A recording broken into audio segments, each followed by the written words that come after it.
We'll continue talking about the tabernacle and finish up with what I started last week.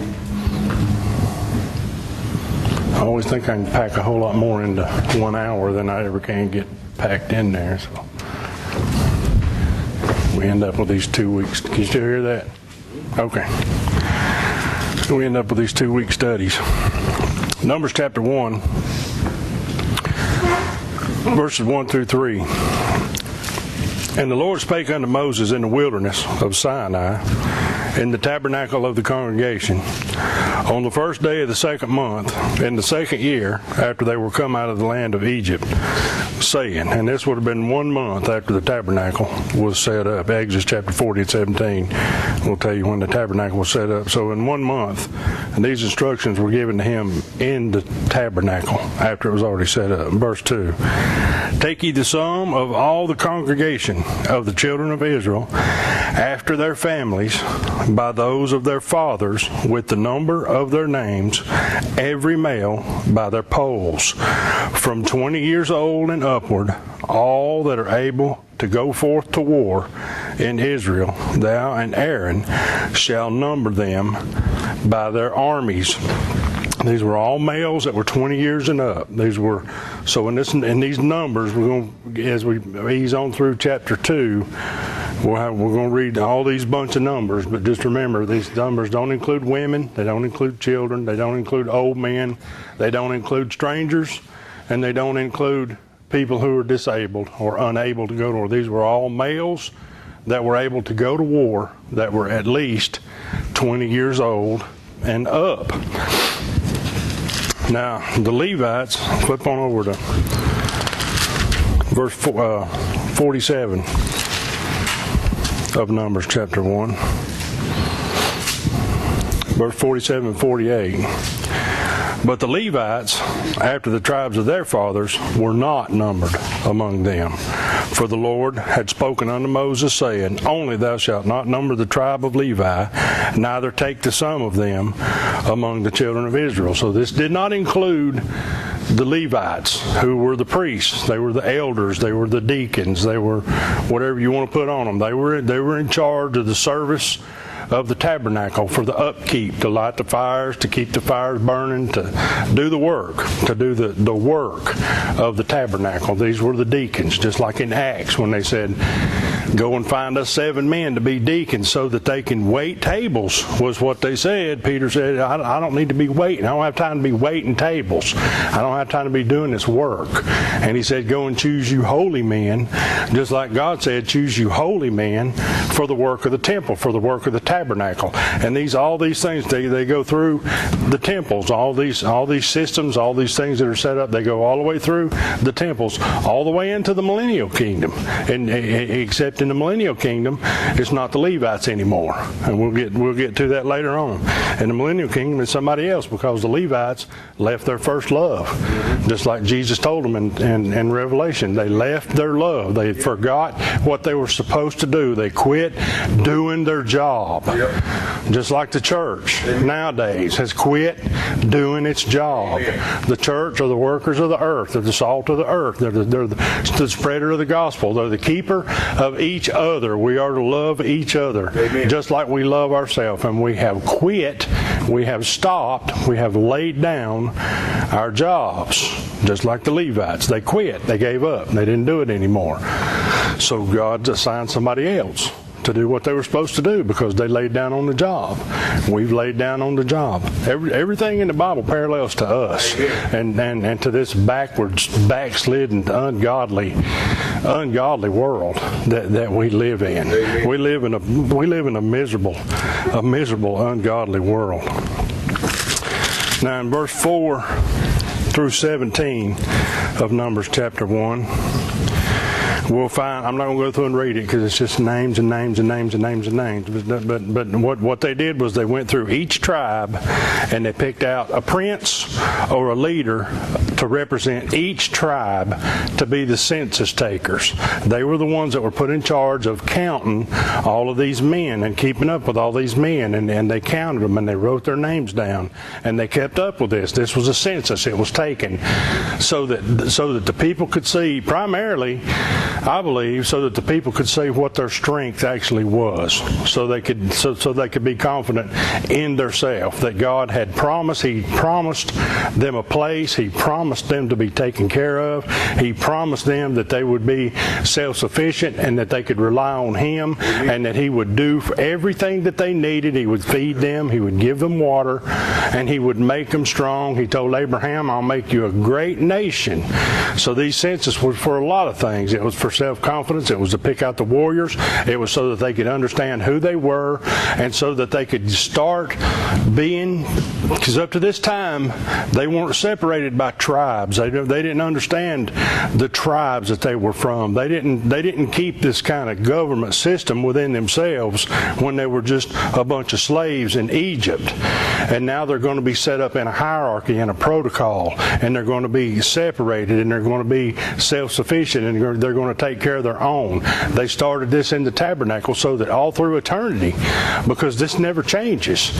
This never changes, even though the mingling today is to such an extent that it's a rare Jew that can point to himself and say, I'm of the stock of Benjamin, Amen. Or I'm of the stock of Judah, or I'm of the stock of Issachar. It's rare for that to be done, because they've been spread out and they've been mingled, and they've taken, especially during the years in Babylon, they took the Babylonian gods onto themselves, and they mingled into the Babylonian, so much so that after it was over with and they could all go back home, there was a whole bunch of them that didn't go. Because just like in Egypt, they was happy in Babylon. They was happy with what they had. Babylon was the greatest city on earth at the time. It was the prettiest city on earth. It had more to offer than anything else on earth.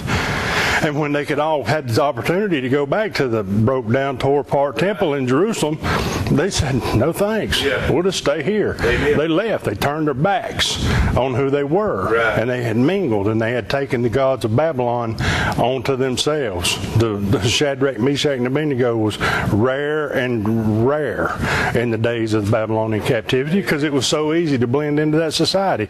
It was so easy to make themselves look like the rest of the world, to act like the rest of the world, and to take on the things of Babylon to themselves. One of the most wicked cities in the world, the destruction of which is still yet to be promised. The destruction of that city is still yet to come, in mystery and in reality. Even though it's a dust bowl in the face of the earth, there will be vengeance to be had on the physical city of Babylon, because every evil thing that we have, every occultism, every false god, every false form of worship, everything on this earth that's evil can be traced right back to Nimrod, who originally built the city of Babylon, and who is the original father of the evil that engulfs the whole entire earth right now. So there's a day coming, there's a reckoning coming, but they wanted to stay. They wanted to stay there, but this reckoning is coming. So this system is set up so that the Jews will understand their strength, their power, their protocol, who they are, their ranks, because God lays out to them by rank, from the most important to the least important. By rank, He lays them out. The camp. Like Numbers chapter 2.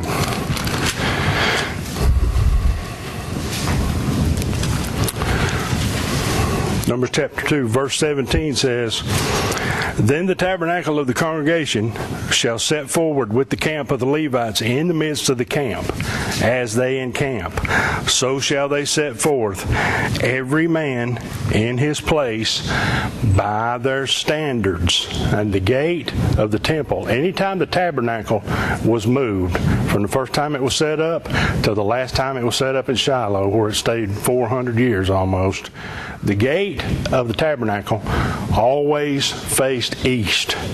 It always faced east. When the temples were built, the temple, the door of the temple, the entranceway into the temple, faced east, always. And there was two reasons for this. Now, look at Ezekiel chapter 43.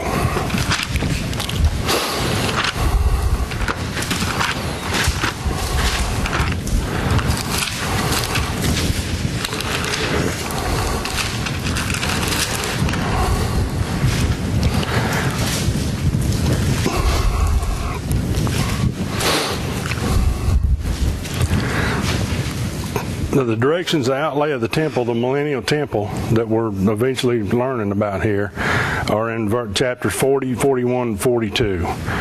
That's the layout of the temple that's coming. So in chapter 43, verses 1 through 10, remember, we're talking about the millennial temple. This is the future. This is going to happen in the future. Verse 1, afterward, he brought me to the gate, even the gate that looketh toward the east. And behold, the glory of God of Israel came from the way of the east. And his voice was like a noise of many waters, and the earth shined with his glory. And it was according to the appearance of the vision which I saw, even according to the vision that I saw when I came to destroy the city. And the visions were like the vision that I saw by the river Chebar, and I fell upon my face. And the glory of the Lord came into the house by the way of the gate, whose prospect is toward the east. So the Spirit took me up and brought me into the inner court. And behold, the glory of the Lord filled the house. Who is the glory of the Lord? Jesus Christ. And I heard him, who? Jesus. I heard him speaking unto me out of the house. And the man stood by me. He put that in there so that we wouldn't misunderstand it. Maybe it was this man that was talking to him. No, he heard Jesus talking to him. And he said unto me, verse 7, Son of man, the place of my throne and the place of the soles of my feet, where I will dwell in the midst of the children of Israel forever. And my holy name shall the house of Israel no more defile, neither they nor their kings by their whoredom, nor by the carcasses of their kings in their high places, in their setting of their threshold by my thresholds, and their post by my posts, and the wall between me and them. They have even defiled my holy name by their abominations that they have committed. Wherefore I have consumed them in mine anger. This is after it's all over with now. This is Jesus moving in. He's come back to earth. He's moving into his temple. He's already come to earth. He's already landed on the Mount of Olives and split it in two. He's already entered the golden gate that exists right now in the old city of Jerusalem that he will walk through again. The same gate that he rode through on the colt of an ass that we learned about 2 or 3 weeks ago. That gate was shut up and sealed by the Turks a long time ago because they knew the prophecy of the king coming back. So he shut the gate up, he bricked it up and blocked it off. Not only that, but he put a Muslim graveyard on the outside of it because Christians won't touch ground where Muslims are buried. So he figured by doing that, he'd keep Jesus from coming back through that gate because he wouldn't walk across that graveyard where all them Muslim kings are buried. So it's sealed up and it's shut up, and they're trying to keep the creator of all things from coming in. But see, you didn't take into account that there's going to be a great huge earthquake and the earth is going to split itself in half when he comes in, because the Mount of Olives will cease to exist. The Mount of Olives is going away because that's what happens when he touches his feet back down on this earth, because he's not coming back as a lamb. It didn't do that when he left here, because he left here under one set of circumstances, but he's coming back under another. He's going to split the ground. All them Muslims are going to disappear in the vapor of whatever they are, and that gate is going to fall down, and he will walk into his city. And once his temple is rebuilt, once he builds his temple that he's going to come in and he's going to sit on, because there won't be no ark in that temple. Somewhere the ark exists, and the Jews know where it's at. They know exactly where it's at. And when they rebuild their temple, they're going to drag it out from wherever they've been hiding it, whether it's in Ethiopia or whether it's under the Temple Mount or whether it's under Golgotha. It's been recorded as being in several places. It don't matter. Rabbi Chaim Remhim says that he knows exactly exactly where the ark is, that he's seen it, he's beheld it with his own eyes, and as soon as the temple's built, he's going to be the one that oversees the placing of it back inside the temple. But that ark was going to cease to exist because Ezekiel prophesied, where is the ark? Who's seen the ark? What's happened to it? Who knows where it's at? Because it's not going to be anymore, because the throne of David is going to exist in this temple, and Jesus himself in his body that he occupies now is going to come in from the east. He's going to go through the eastern gate. He's going to go into the room, and he's going to, and listen to what he says in verse 9. Now let them put away their whoredom and the carcasses of their kings far from me, and I will dwell in the midst of them, thou forever. Thou son of man, show the house to the house of Israel, that they may be ashamed of their iniquities, and let them measure the pattern. Show them the temple that I'm going to build. Show them all these things that I've told you, so that they'll be ashamed. They will be in that day. Ezekiel says in another place, he said they're going to spend 1,000 years loathing themselves for what they've done, for not accepting him as Messiah, for not understanding the prophecy, for not seeing what they should have seen and hearing what they should have heard. But Jesus said, you're blinded until that time. And when he comes back, they're not going to be blinded anymore. By the time he walks in through the eastern gate and sits down, they're going to be of understanding minds. They're going to be of understanding, because it's time to take over the temple now. It's time to move into it. What's prophesied in Zechariah about them asking him, where'd you get these scars? That's over with. That's done. And he moves in and he says, show them these things and tell them these things so that they can be ashamed. And for 1,000 years, they're going to be ashamed. For 1,000 years, they're going to make animal sacrifices that don't mean anything, simply so that they can be ashamed of what they did. Because all of them are going to be there at this time. This is after the resurrection also. They're all going to be there. All the way back to Abraham. All of Abraham's house. Everybody who has ever been born a child of Israel, who has ever made a sacrifice to atone for his sins, is going to be there. And they're going to participate in these daily and these weekly and these yearly feasts, so that they may be ashamed for what they have done, for what they did, so that they can loathe themselves for what they did. Second reason, so the gate, the eastern gate, is all about Jesus. It always points to the east because it's all about him. It's all about him and his coming. Even back then, even when it was just a tabernacle and they was just starting out, 11 months after they left Egypt, they set this tabernacle up, or they started working on it, and then they set it up. So even back then, it was all about him. Look in Ezekiel chapter 8.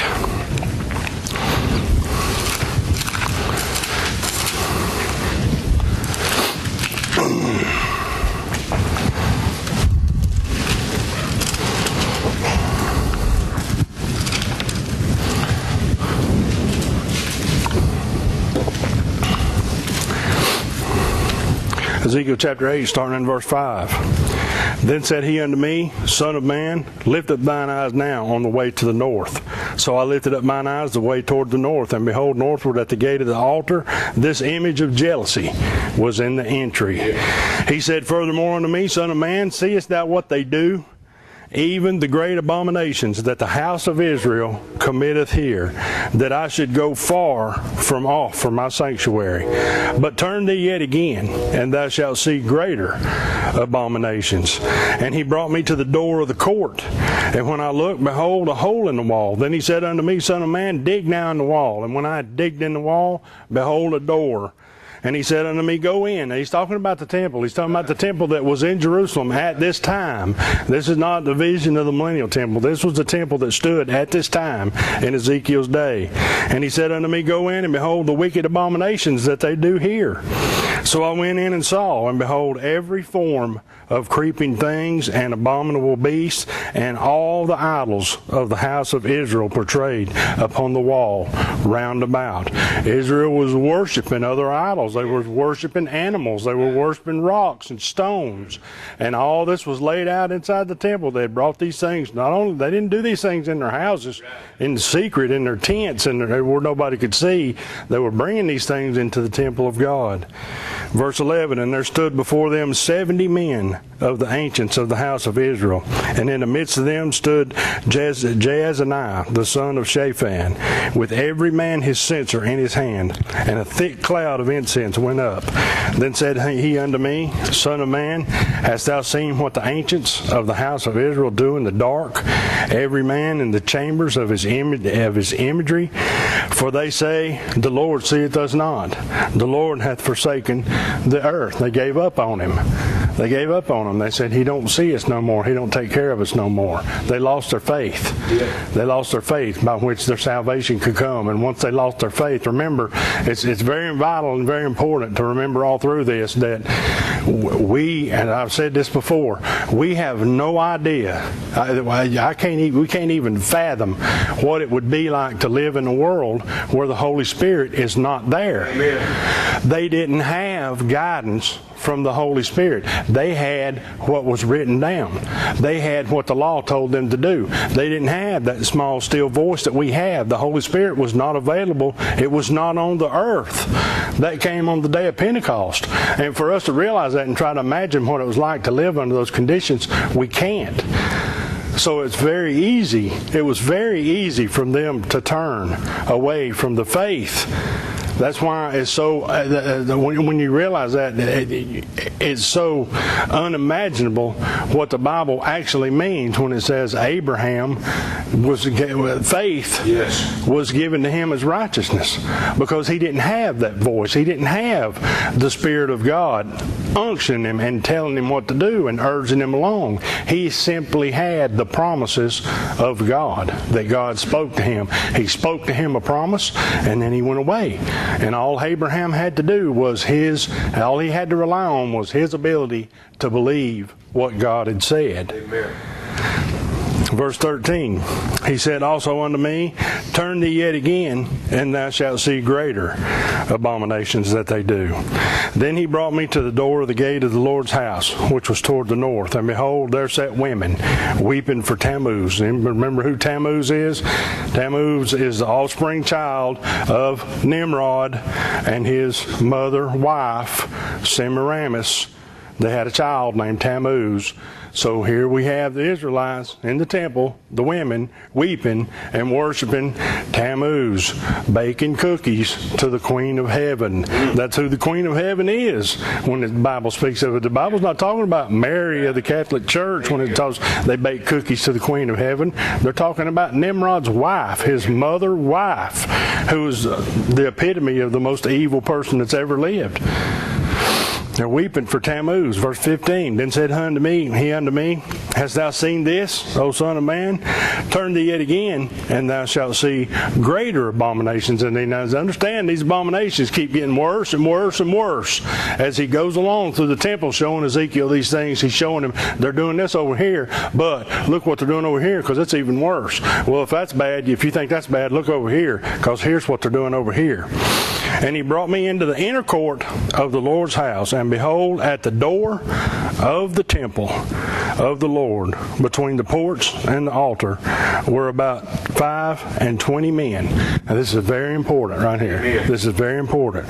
With their backs toward the temple of the Lord, and their faces toward the east, and they worshipped the sun toward the east. So from the very beginning, the primary idol, the primary god in the land of Egypt was Ra. Always was, always has been. Ra, who is the sun god. From the very beginning, the morning worship, the morning sacrifice, a new day, the dawning of a new day, the coming of every day is significant towards God. Right. He said that every day His mercies are new. Right. Every day His forgiveness is fresh. Every day. And the dawning of every day, the morning sacrifice, the morning worship was the most important of the day. And from the very beginning, He told them to set the tabernacle with the gate facing the east, so that when they walked into the tabernacle, they had their backs turned toward the rising sun. Amen. we don't face the rising sun and worship. Right. That's what I have against sunrise services on Easter. That's just my own personal thing. We are not supposed to worship facing the rising sun. We're not. These things are very important. It's very significant. These things matter to God. They mean something to God. They didn't understand it then. We understand it now. They knew that they weren't supposed to worship the sun anymore because that's who the priests, these 25 men that represented the house of Israel, that's who they ran to. They stood on the porch of the temple with their backs to the temple facing the rising sun. And according to the vision that Ezekiel had, that was the worst abomination of them all. That was worse than all the idols set up inside the temple. That was worse than the women sitting in there crying for Tammuz. The worst thing that they were doing was standing on the porch with their backs to the temple facing the rising sun. So those are two reasons why the tabernacle, from the very beginning, from the first day, the tabernacle, the gate in the tabernacle, always faces to the east. Now back to Numbers chapter 3.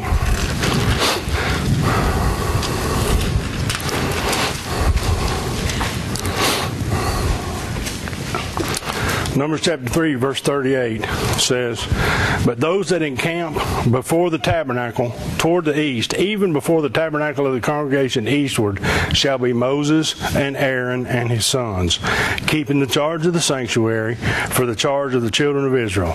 And the stranger that cometh nigh shall be put to death." Man, aren't you glad that we don't die just to get in the presence of God, that we have access to that presence? Don't that make you happy? I mean, Moses and Aaron was charged to camp right outside the gate, basically so that they could kill anybody that came around that wasn't supposed to be there. That was basically what he's telling them here. Moses and Aaron is in charge of camping outside the gate to watch the gate, so that if anybody showed up that wasn't supposed to be there, they had to die.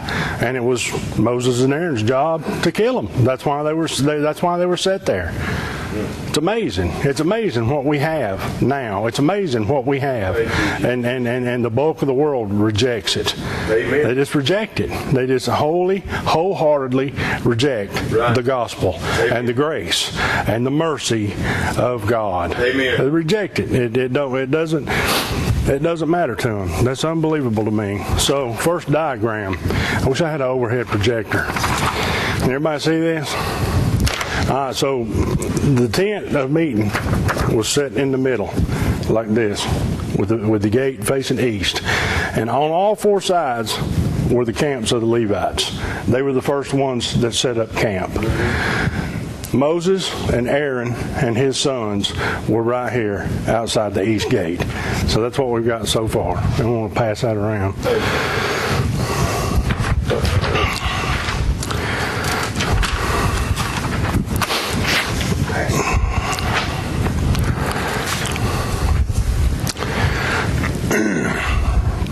Numbers chapter 2, verse 3.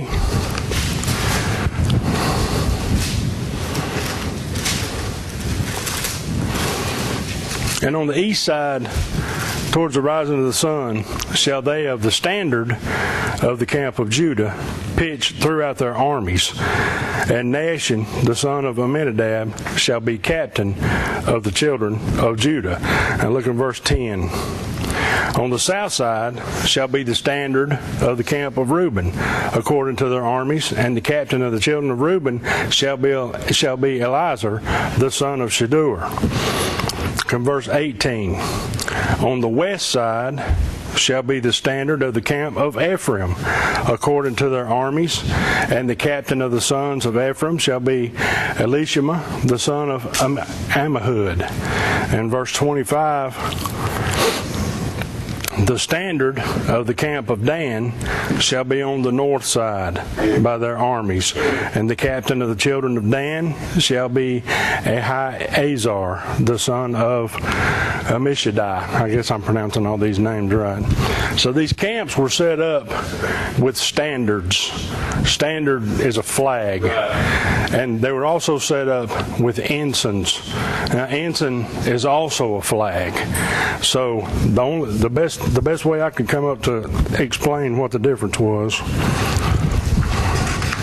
That is the standard of the 101st Airborne of the Army. Now, in a camp situation where there was a lot of people camped, this standard would be set up for the 101st Airborne. But there's a whole lot of people that serve in different places, in different platoons and patrols and outfits that fall under the standard of the 101st Airborne.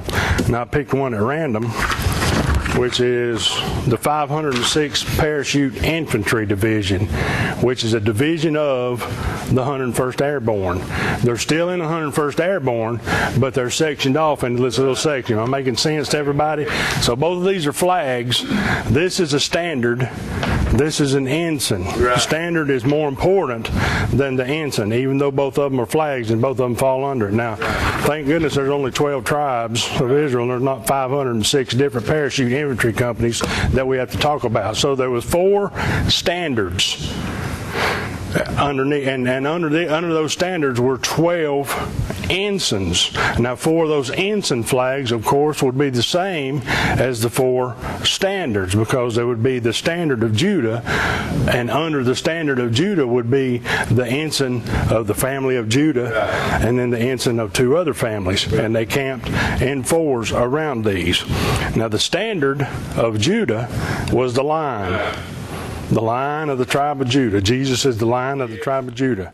The standard of Reuben was a man. Now these flags would have these. You can go and look it up if you want to get all that into it. But there's different colors and what all the colors mean and how they were set up and where they were set up.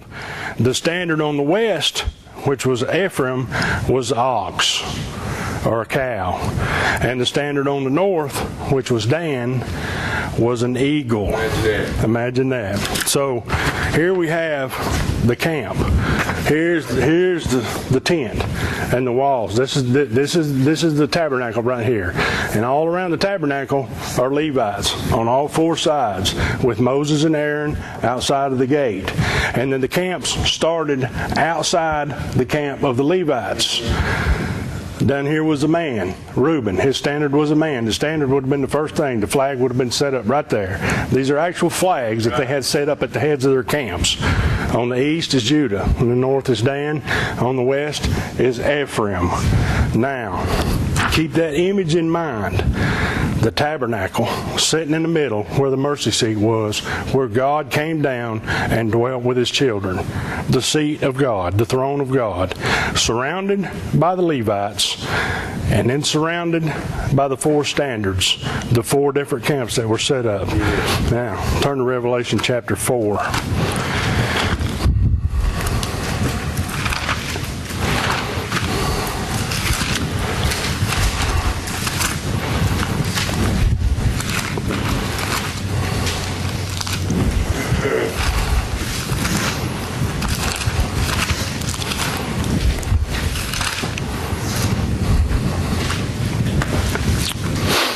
Revelation chapter 4, starting in verse 1. Now don't forget that image. Keep that image in your head of the camp. After this I looked, and behold, a door was opened in heaven, and the first voice which I heard was as it were of a trumpet talking with me, which said, Come up hither, and I will show thee things which must be hereafter. Now this was a door in heaven. So John is going into heaven to look around inside of heaven.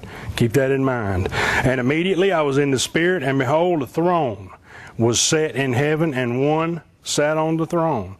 And he that sat was to look upon like a jasper and a sardine stone. And there was a rainbow round about the throne, in sight like unto an emerald. And round about the throne were 24 seats. And upon the seats I saw 24 elders sitting, clothed in white raiment, and they had on their heads crowns of gold. Now keep that image in mind. These 24 thrones surrounded the throne of God. God. They were all around on all four sides. They were clothed in white raiment, and they were wearing crowns, and they were elders of the church. Remember, the Levites were the elders of the tabernacle. They surrounded the tent of meeting on all four sides. Verse 5, and out of the throne proceeded lightnings and thunderings and voices, and there were 7 lamps of fire burning before the throne, which are the 7 spirits of God.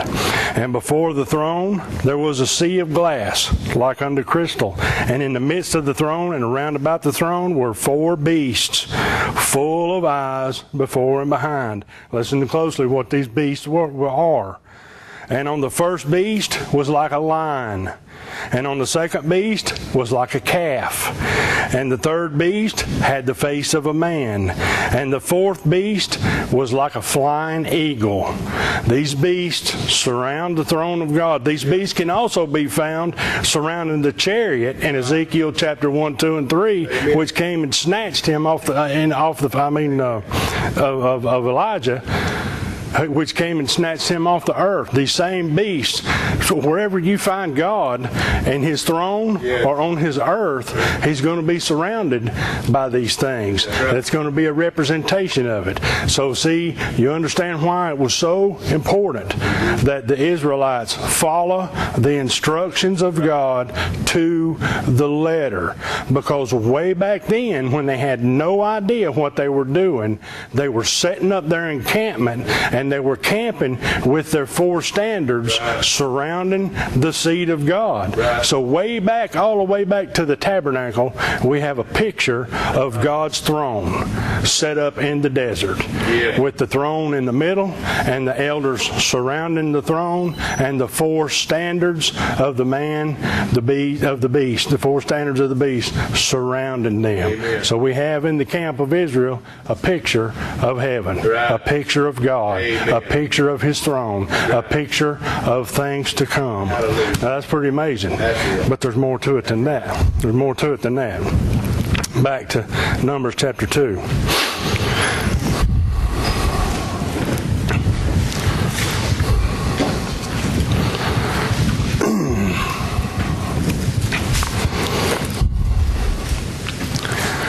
Starting in verse 3. And on the east side, towards the rising of the sun, yes, we're reading these over and over again, but we're making different points with each different reading.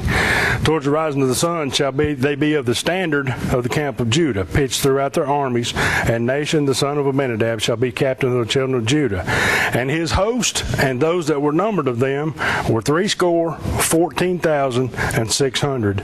And those that do pitch next unto him shall be the tribe of Issachar, and Nethanel the son of Zuar shall be captain of the children of Issachar.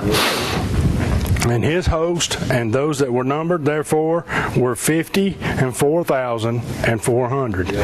Then the tribe of Zebulun and Eliab, the son of Helon, shall be captain of the children of Zebulun. And his host and those that were numbered thereof were 57,400. And all that were numbered in the camp of Judah were 100,000 and 80,000 and 6,400 throughout their armies. These shall these shall first set forth. That's important.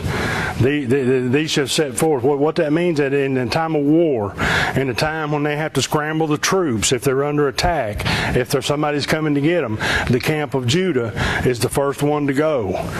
They're the first ones to go, and these are laid out. We're going to go through all 4 of these, and we're going to read all these boring names and numbers and all that all the way through the end of the chapter, because each one of them is important, and each one is told this one will go first, this one will go second, this one will go third, this one will go fourth, and that's important to remember that. Now, starting in verse 10 through 16, we have the camp of Reuben. On the south side shall be the standard of the camp of Reuben, according to their armies. And the captain of the children of Reuben shall be Eleazar, the son of Shedeur.